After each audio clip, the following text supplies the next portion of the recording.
Hello, my dear students. Welcome in online class 8 subject science, class 8 subject science, chapter number 15. Some natural phenomena is continue. Now, today we are study from the page number 244. 244. We are starting from the topic of sparking. तो बेटा हम sparking topic से शुरू करते हैं। Sparking क्या होता है? देखिए, when two opposite charge bodies are brought close to each other, जब दो चार्ज बॉडी, एक पॉजिटिव एक नेगेटिव, एक दूसरे के नज़दीक लेकर आते हैं, an electric field is developed between them, तो उन दोनों के बीच में एक इलेक्ट्रिक फील्ड उत्पन्न हो जाता है। If the air gap is quite small, यदि दोनों के बीच में जो गैप है, जो अंतर है, वो बहुत छोटा रह जाए, the strong field can pull the electron out of the atom of the air molecules forming ion and hence insulation of air break down. तो जैसे उनके बीच गैप कम होता है तो उनके अंदर से इलेक्ट्रॉन वायु के द्वारा एक दूसरे की ओर बहने लगते हैं, चलने लगते हैं, और वे हवा के अंदर जो, क्योंकि हवा एक वायु जो है एक इंसुलेटर होता है, इंसुलेटर की तरह कार्य करता है, उसके इंसुलेशन को तोड़ देता है। You should recall that dry air is an insulator. आप जानते हैं कि जो सूखी हवा होती है वह इंसुलेटर का कार्य करती है। Due to breaking of insulation charge jump from one body to another body, जैसे ही यह इंसुलेशन टूट जाता है तो जो चार्ज बॉडी होती है वह एक से दूसरे में जंप कर जाती है। Discharging take place which is seen as a flash with crackling sound. जैसे ही दो अपोजिट चार्ज वाली बॉडीज, दो अपोजिट चार्ज एक दूसरे के नज़दीक आते हैं तो वे आपस में एक फ्लैश उत्पन्न करते हैं, चमक उत्पन्न करते हैं, और उनके अंदर एक क्रैकलिंग की साउंड होती है, एक क्रैकिंग साउंड भी उत्पन्न हो जाती है। This phenomena of discharging is called sparking. Discharging की यही घटना स्पार्किंग कहलाती है। देखिए, आप लोग इस चीज़ को ऐसे समझ सकते हैं जैसे ये एक बैटरी दिखाई गई है। इस बैटरी के दो इलेक्ट्रोड होते हैं, एक पॉजिटिव एक नेगेटिव। जब दोनों को आपस में जोड़ लिया जाता है तो उनको हम जब वायर से जोड़ लेते हैं, दोनों को आपस में टच करें तो उनके आपस में टच होने पर एक इलेक्ट्रिक फील्ड जहाँ डेवलप हुआ, आपस में टच होने पर उनमें स्पार्किंग होती है और उनमें एक साउंड भी उत्पन्न होती है। तो यही प्रोसेस वास्तव में, और वहाँ से चिंगारी उत्पन्न भी हो जाती है, यही स्पार्किंग कहलाता है।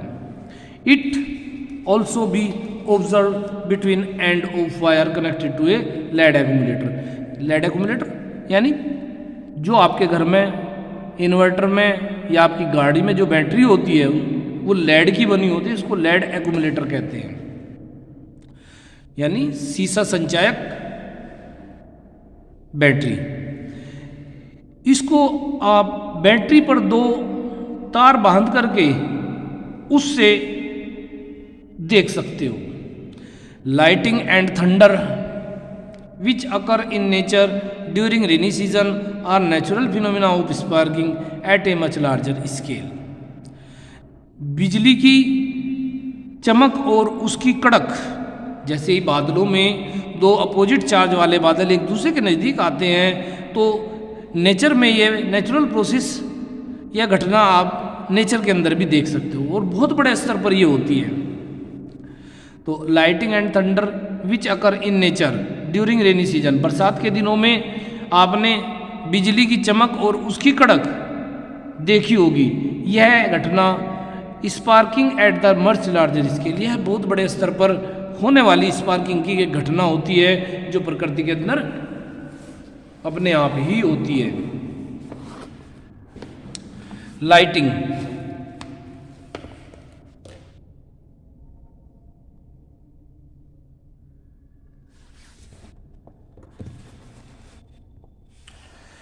Lighting is a static electric charge that move from a cloud to the ground, from the ground to a cloud, from one cloud to another. Lighting is usually accompanied by the thunderstorm.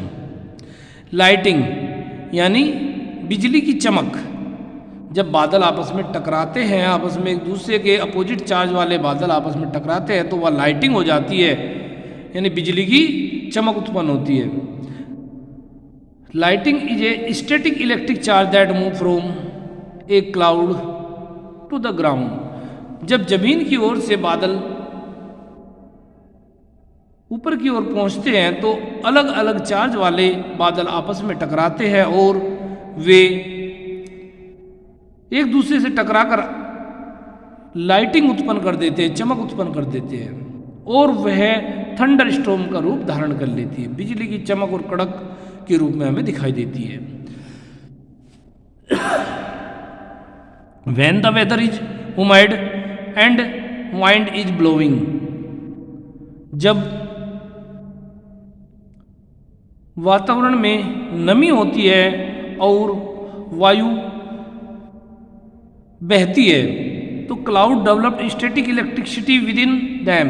तो बादलों के अंदर एक विशेष प्रकार की विद्युत उत्पन्न हो जाती है. Some cloud get negatively charge while other get positively charge. तो उनमें से कुछ बादलों पर नेगेटिव चार्ज उत्पन्न हो जाता है, जबकि कुछ बादलों के ऊपर पॉजिटिव चार्ज उत्पन्न हो जाता है. The oppositely charge cloud get attract toward each other in the sky. आसमान में ये विपरीत चार्ज वाले बादल एक दूसरे को अपनी ओर आकर्षित करते हैं.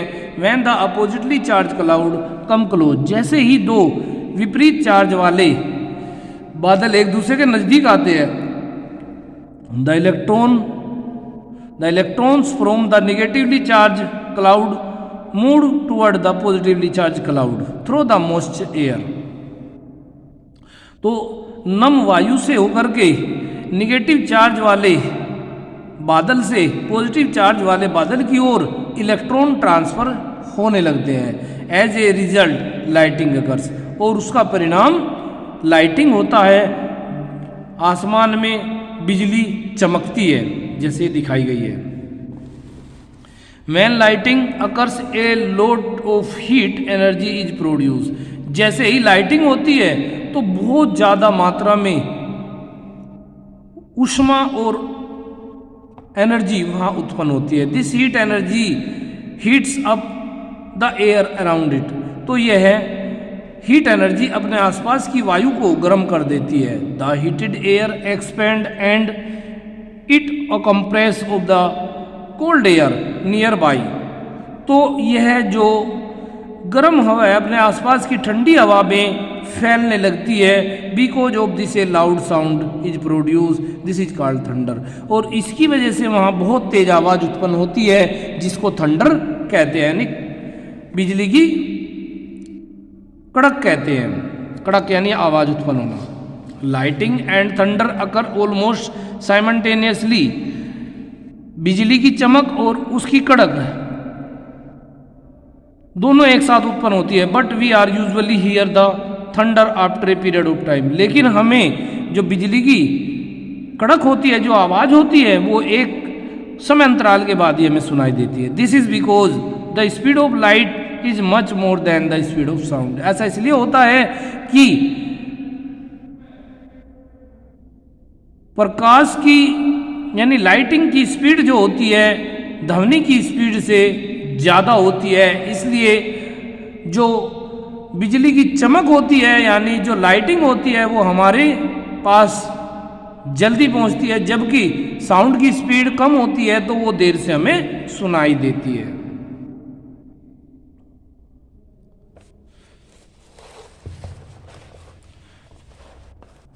Useful effect of lighting.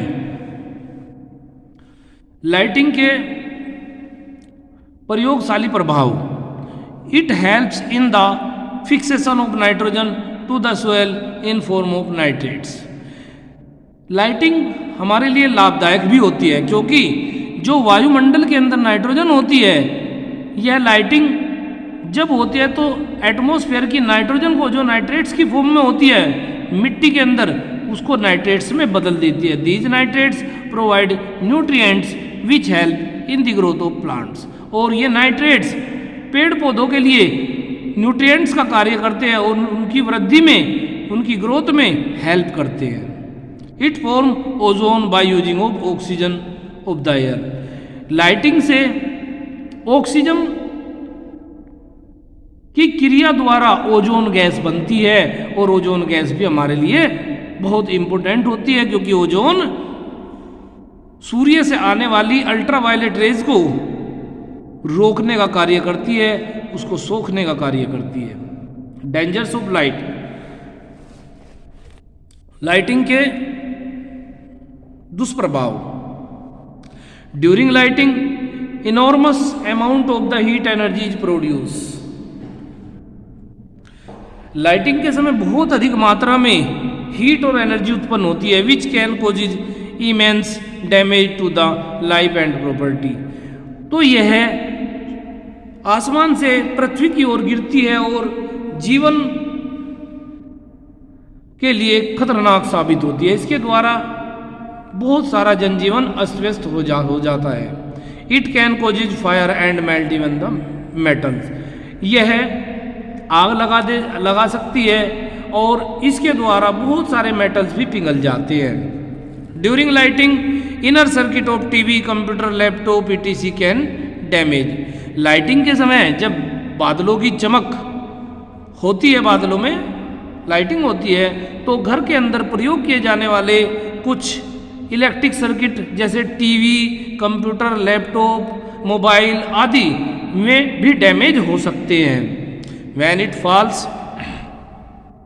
it can injure or even kill the human being and animal instantly.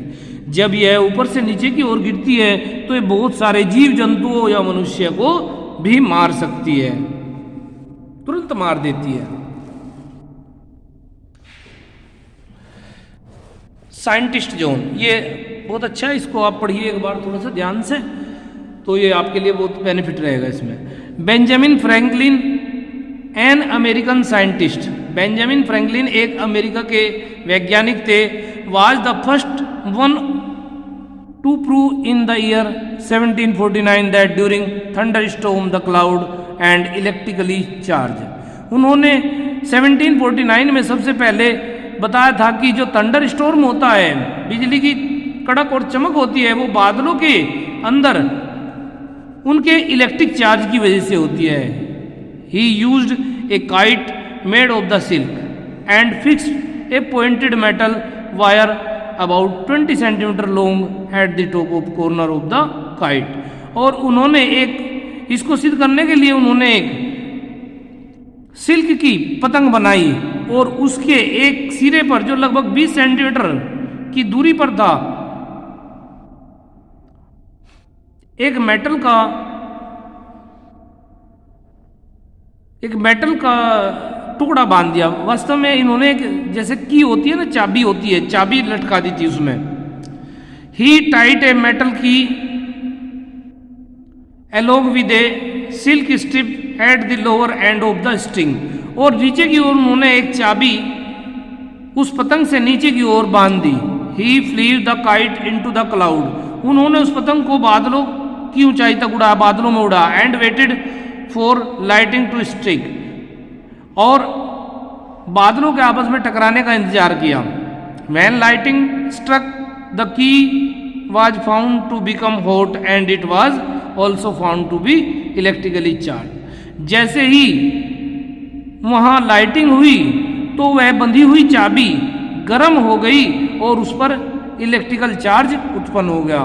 From his observation he conclude that, अपने इस निष्कर्ष के आधार पर उन्होंने बताया दैट कि during a thunder storm cloud are electrically charge. इसी के आधार पर उन्होंने बताया कि जैसे थंडर स्टॉर्म होता है तो वहाँ इलेक्ट्रिकल चार्ज उत्पन्न हो जाता है, बादलों के अंदर इलेक्ट्रिकल चार्ज उत्पन्न हो जाता है।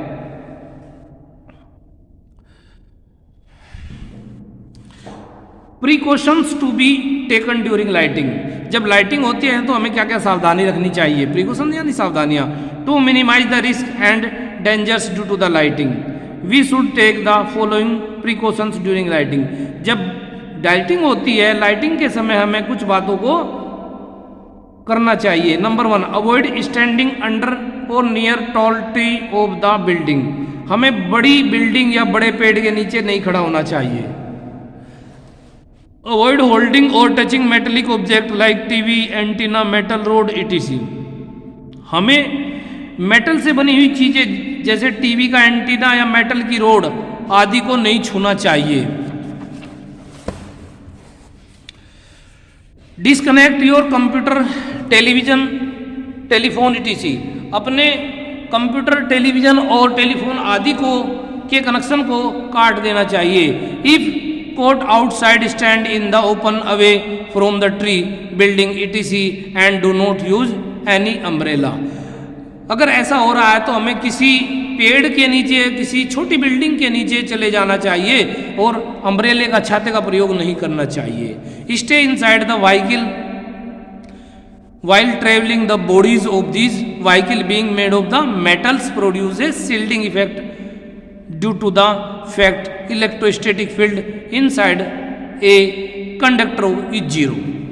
हमेशा यदि आप कहीं बाहर जा रहे हैं, ट्रैवलिंग में हैं, तो हमेशा उन गाड़ियों के अंदर आराम से बैठ जाना चाहिए, क्योंकि जो उनकी गाड़ियों की छतें होती हैं, गाड़ियाँ होती हैं, मेटल की बनी होती हैं और वे उस लाइटिंग के लिए एक कवच का कार्य करेंगे, शील्डिंग इफेक्ट का कार्य करेंगे और आपको इलेक्ट्रिक स्टैटिक फील्ड शून्य हो जाएगा। ओके बेटा, थैंक यू। कल हम इससे आगे बढ़ेंगे।